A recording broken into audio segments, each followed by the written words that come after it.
of discussion, Right. question and answer. I'll be short. Okay, very good. Very short. I want to focus on just one aspect of the translation we propose. That is, in the scholarly edition, will include variants of the text that strike us as philosophically significant. We're not aiming for anything remotely like the Academy edition. We're not going to record all the changes Leibniz went through, but there are some that I find significant, and those will be included. In working on those, what I thought I'd do very quickly is just take a case that's been pestering me really only recently, and sort of just run through what's pestering me and what's to be done about the pester. And one thing that I hope will be done with respect to the pester that I'm about to mention, but with respect to others that arise, is that you will really accept our invitation, our request to help us with the translation by making use of this wonderful website that's just getting born, for which I'm extremely grateful, leibniztext.com. It has some translations that I've been working on a long time, and then we're going to post, we being Sean and myself, post questions, queries, and the like concerning the translation. One that will get posted as soon as any has to do, and this is just given as an example, the one that's been pestering me for the last week. It has to do with paragraph 69 of the Causa Dei.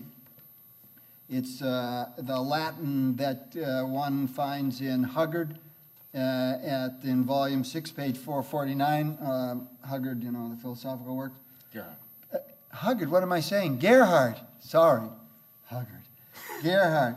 Right. There's the Latin that's the last third of 449. Schrecker's translation, I have both his English one and his French one. They're essentially the same in content. Let me read it. Thus, the foundation of evil is necessary, while its actualization is but contingent. In other words, it's necessary that evil be possible, but contingent that it be actual. What is not contingent passes from potentiality to actuality by virtue of the harmony of all things, that is, because of its fitness to figure in the series of the best of which it is a part. I'm sometimes accused of holding as a principle of translation that if you propose an English sentence for a Latin or French sentence, and the English sentence expresses a proposition that's false, that can't be Leibniz. That's not really what I'm doing here. I'm not that committed to the man, but it's just obviously that either we've got a bad translation of the Latin or there's something amiss with the text. What is not contingent isn't going to pass anywhere. It either doesn't need to take a train ride because it's already home in case it's necessary, or it won't be allowed in the station if it's impossible. There is another version. I don't name this. You may think, oh, Sleigh's trying to sneak in his own at 5. No, this is another that Larry kindly loaned me, but it isn't public or published, so I'm not putting a name to it. It tries to handle the matter in a more plausible way, getting closer to Leibniz. I think it gets closer to Leibniz, but further from the Latin. I was absolutely sure that something had gone wrong with Schrecker, so of course I went to G6449. I expected, as you would expect, I would expect, that the known shouldn't be there. And that what is contingent, however, in virtue of the harmony of things, it passes from potency to act in virtue of so and so and so and so. Okay, Gerhard, the text, the known, is there. We went to the edition we're using as our copy edition of the Theodicy, which Sean actually has in his possession, in his room at any rate, and the known is there. Okay, the next thing to do is to move back to the handwritten text. Case of the handwritten text, I'm almost at the end of this. Case of the handwritten text, what you look for is the following, and we have it here. You look for a sort of final version, primarily in the hand of a secretary, fair copy, as they sometimes say, perhaps with one or two small changes by Leibniz.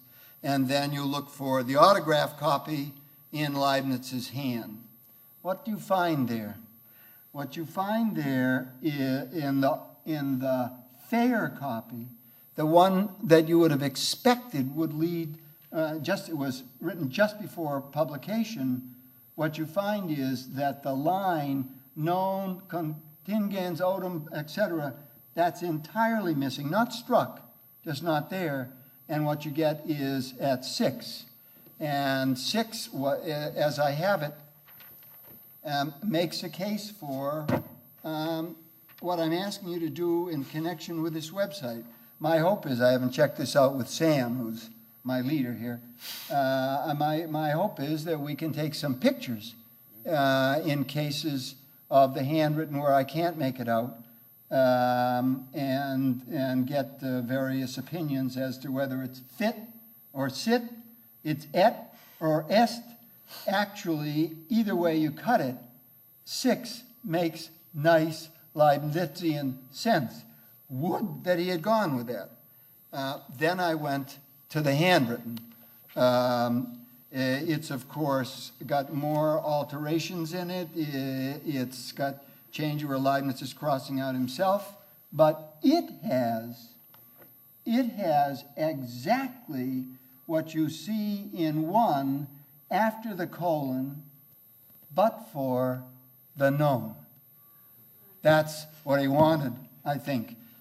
One thing left to do. Oh, there's probably many things left to do. One thing left to do next week is to go to Houghton, and where they have the, amazingly enough, 46-page, must be either big print or small pages, edition of the Causa Dei that was published same year as the Theodicy, but independently of it. That's that's my next to last checkup. There's always the possibility that I don't possess all the relevant copies of all the relevant handwritten texts. This is the sort of thing with which we really ask you to aid us, and part of the point, the big part of the point of this website is to provide the vehicle for that. Good. Thank you very much.